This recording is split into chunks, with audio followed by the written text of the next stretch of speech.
Hello, everybody.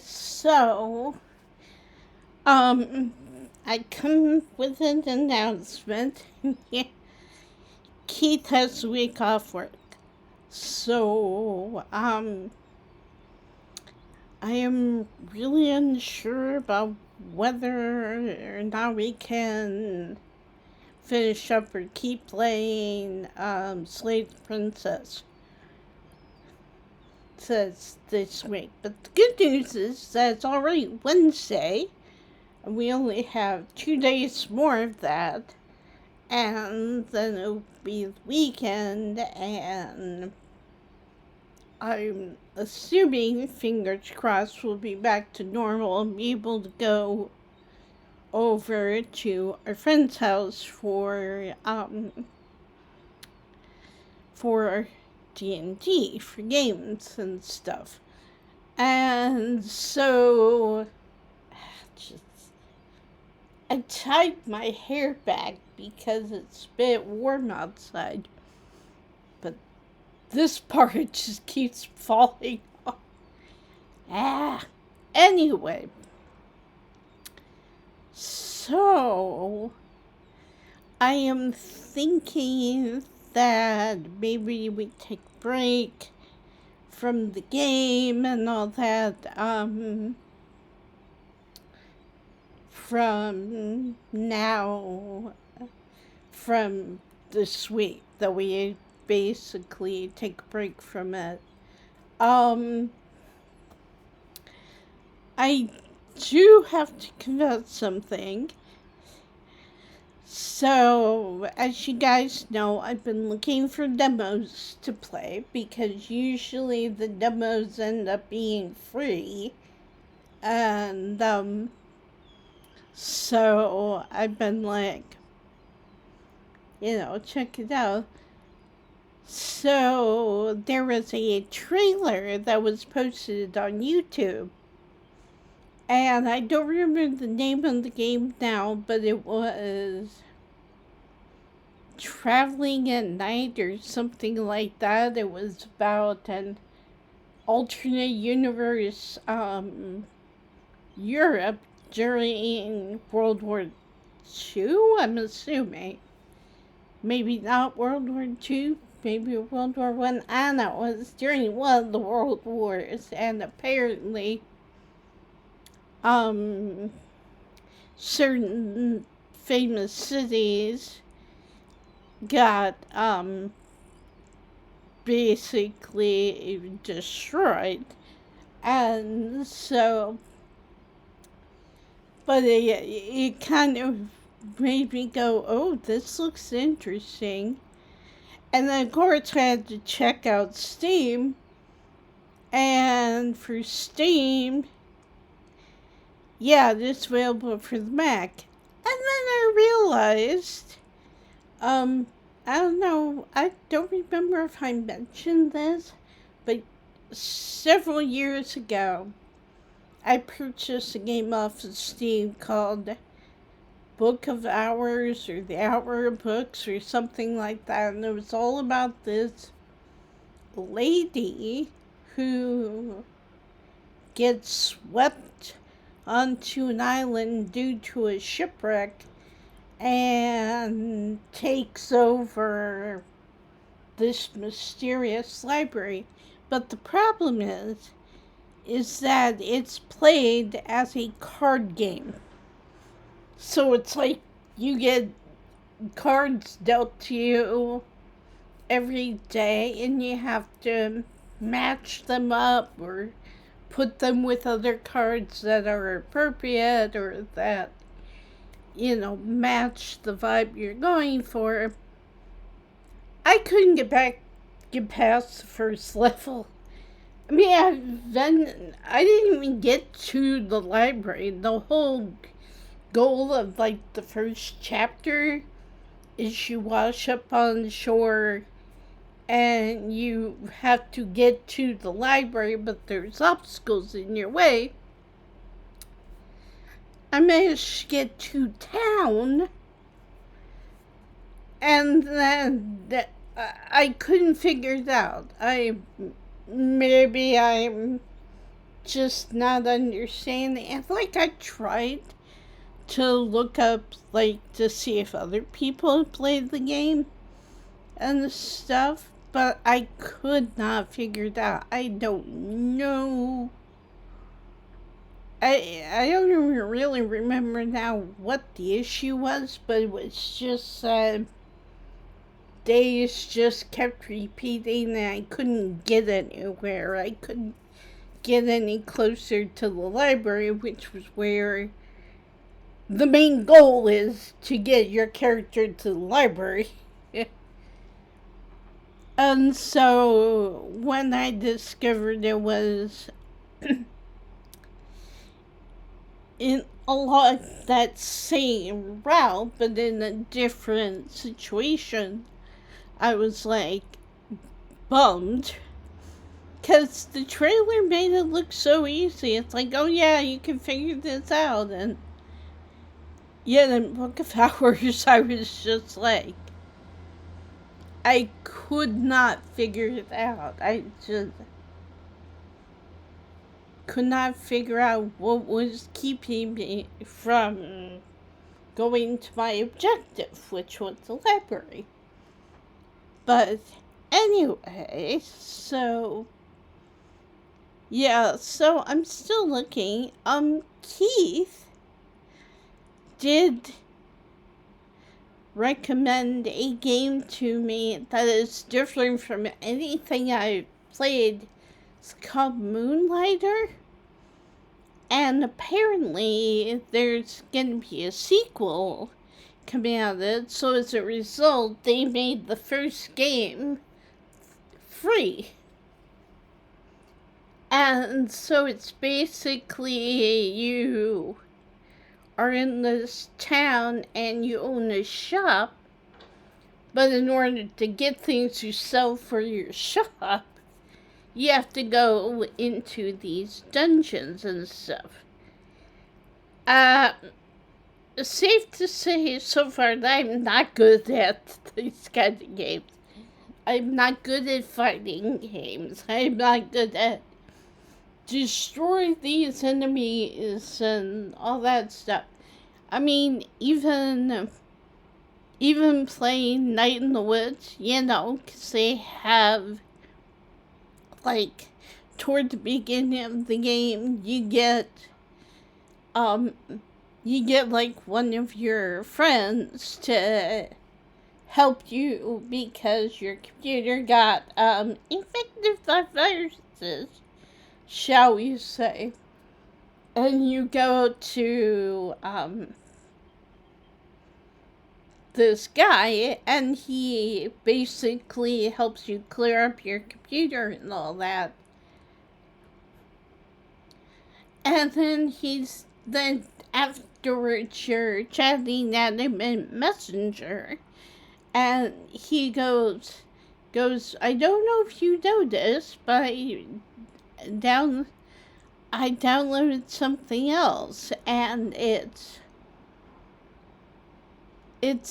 like Slay the Spire. It's like one of those kind of fighting games where you're like, going through fighting hordes of enemies and all that, and you're making your way up a tower. And it's like something Demon Tower is basically the name of the game. And so you're like, oh, And so he's like, I, like, it's one of those old games that you play, like, during your childhood. And he's like, they keep updating it and everything. And so, yeah, I've got your, and he was able to get May's save files somehow from the game logs or whatever. And he's like, yeah, so maybe we can play together sometime or whatever. And that game is hard. It is so difficult. And the dungeon part of Moonlighter is difficult. I will admit that. But I'm going to keep playing him. And maybe I'll show you guys at some point, or we could start a new game and start over from the beginning. But yeah, so that was kind of fun. It was very nice of Keith to be like, hey, you're looking for a game to play, right? Here, you know. He basically showed me how to find it on Steam and everything. And he said it's free. You can go ahead and download it. So, Moonlighter, if any of y'all are interested in like fighting type games. But then the other part of the game is it's kind of one of those games where your character apparently does need to sleep. Because at night you're supposed to go through the dungeons and stuff. And then during the day, you're in your shop and you're selling things and all that. So it's kind of like a little bit like Chef RPG, you know, where you run your restaurant and you have your other quests that you do in the meantime and all that. So, yeah, it does crack because I'm so used to games like Stardew Valley and stuff where it's like you have to be in bed by a certain time or else you pass out. And so it was like trying to go back home after going through the dungeon and wouldn't let me in. And so I was like, and so then I looked it up and it was like, oh. So you don't sleep in this game, essentially. But yeah, so, I don't know. I thought that was kind of interesting. Also, Keith's not here at the moment. He, apparently has a friend of his, a work friend, who wanted to meet up, so he is currently out talking to this friend, maybe eating, whatever, I don't know. But yeah, so I decided to take the opportunity and, excuse me, and let you guys know that there'll probably not be any gameplay video this week, just because I don't know for sure when I would be able to do said gameplay. Oh, but the other thing, I don't know if this is everywhere, if it's just in the UK, but we got a solar eclipse happening later on today, and so we got glasses. So I am looking forward to that because it has been a while since I've been able to see any kind of eclipse or any kind of star activity or anything like that. So yeah, I'm kind of curious. And also, if you guys are interested, I might record a video and let you guys know how it went and that kind of thing. But we'll see. We'll see what happens. In the meantime, I've been catching up on posts on the Marvel writing forum because I have a lot of threads I'm currently in. And so I'm trying to catch up on those. And also I've been playing a lot of Stardew Valley, which is why I was so not shocked, but kind of surprised when I realized, Moonlighter, you don't have to go to bed. And so, I don't know, I thought that was interesting. So, because in Stardew Valley, like, that's the main game that I know of where you have to go to bed by a certain time. And Chef RPG is also kind of like that.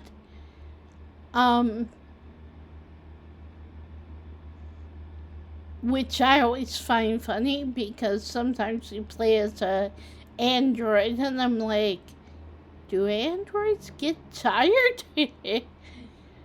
Do they, do they need to sleep? But anyway, so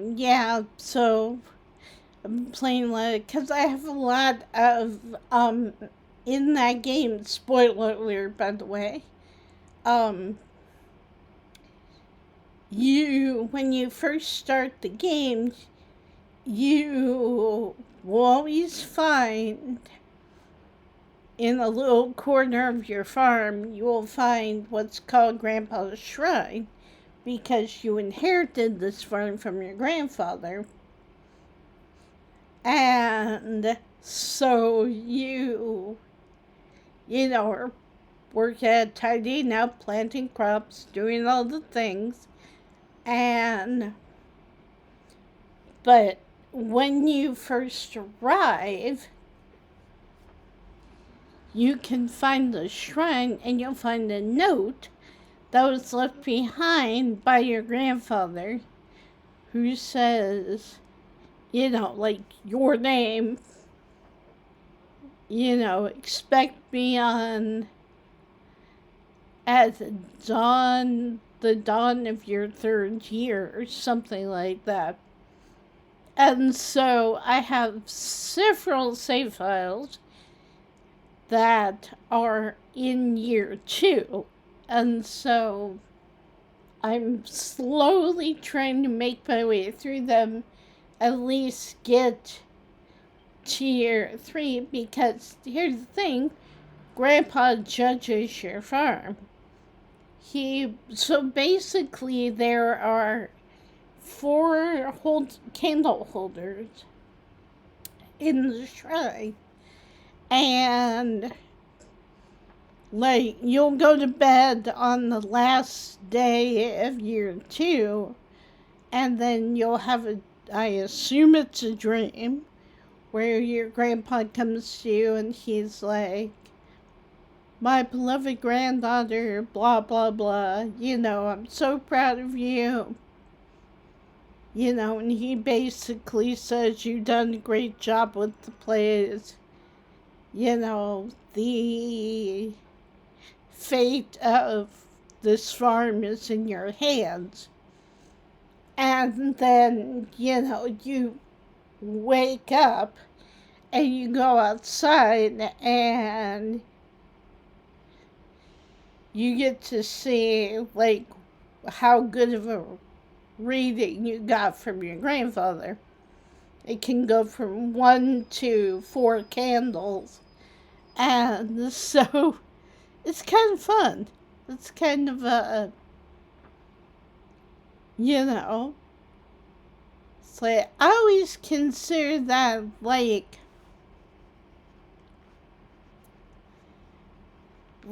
there's another cutscene. I have yet to get it on any of my save files yet. But, like, I always consider the first 2 years to be kind of,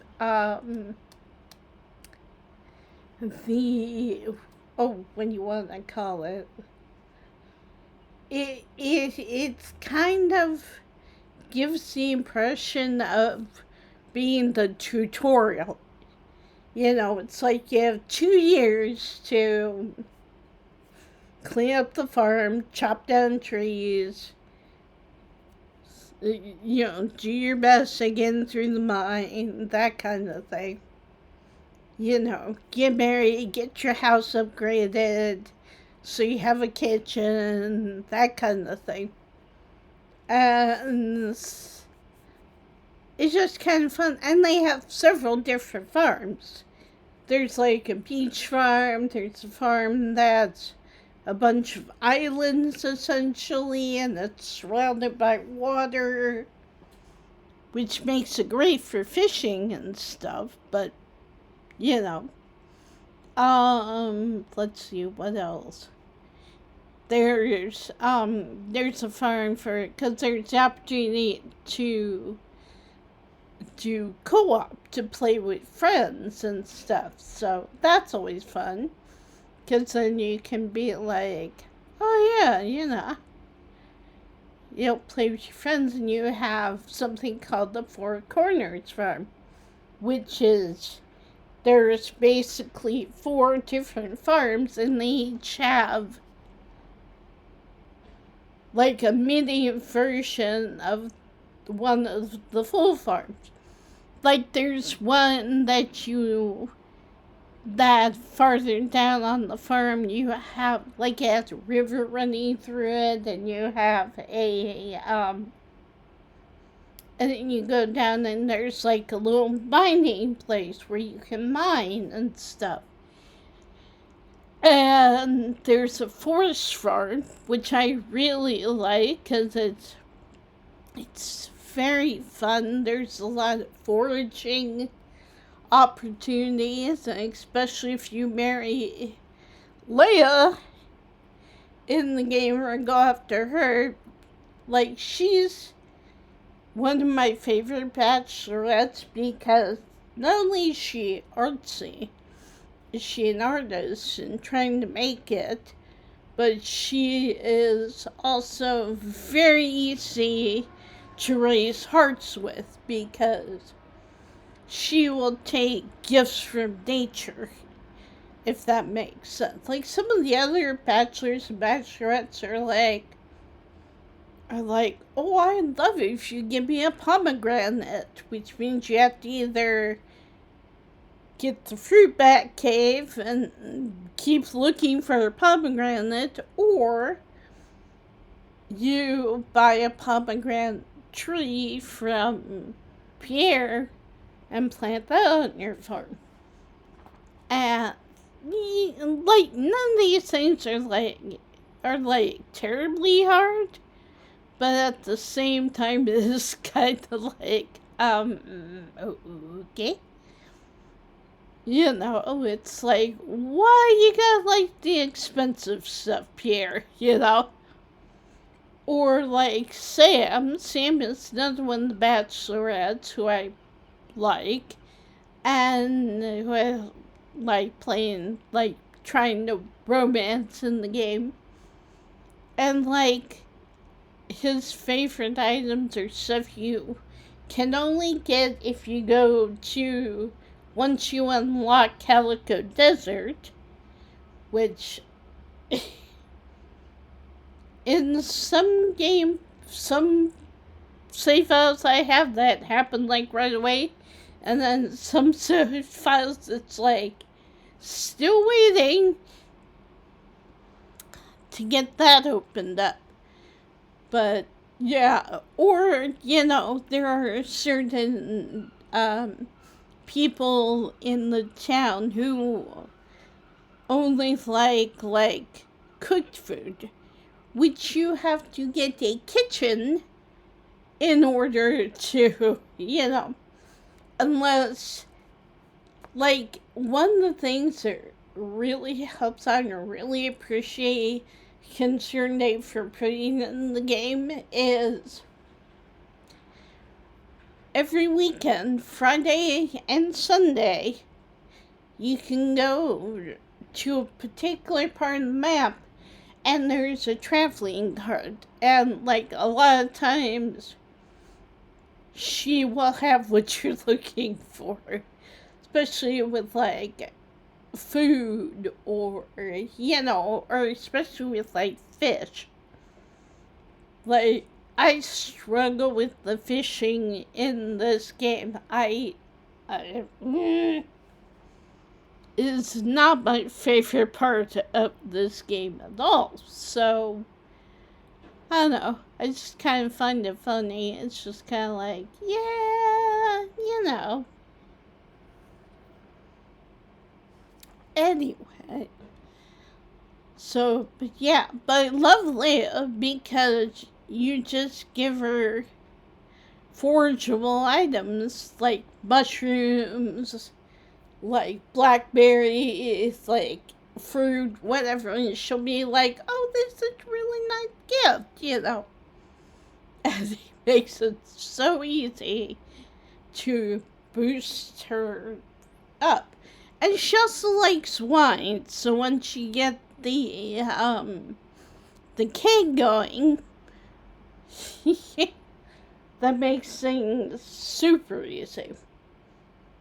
But yeah, so like I said, you know, it's a fun game, and I might start a playthrough of it for you guys, especially like I said after we get the update 1.7, because that's supposed to include 2 new marriageable candidates, and one is Clint Blacksmith, who I'm very curious to see how that works, because the opinion on Clint is not terribly good.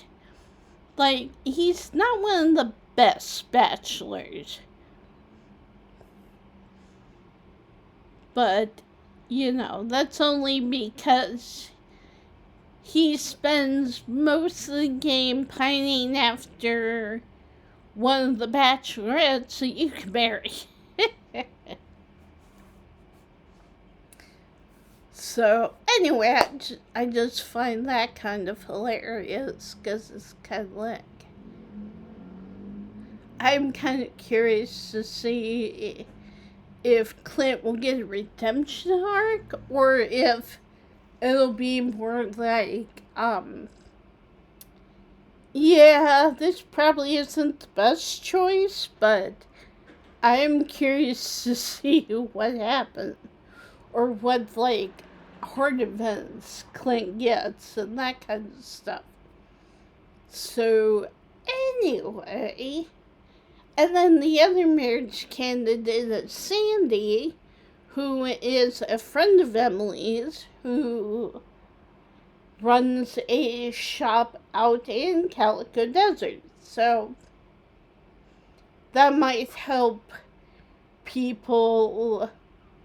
players want to get the bus running again, because that's what's holding you back, is the bus apparently broke down, and the gal who drives the bus, well, let's just say she has a bit of a problem. You know, she kind of likes to have a bit too much of a certain beverage, if you know what I mean. So, but yeah, so I'm curious about that. But like I said, once that does update, I seriously consider doing a playthrough for you guys, or at least part of a playthrough. We may not go through the whole entire thing, because it can take a while. You know, it's one of those games where you're supposed to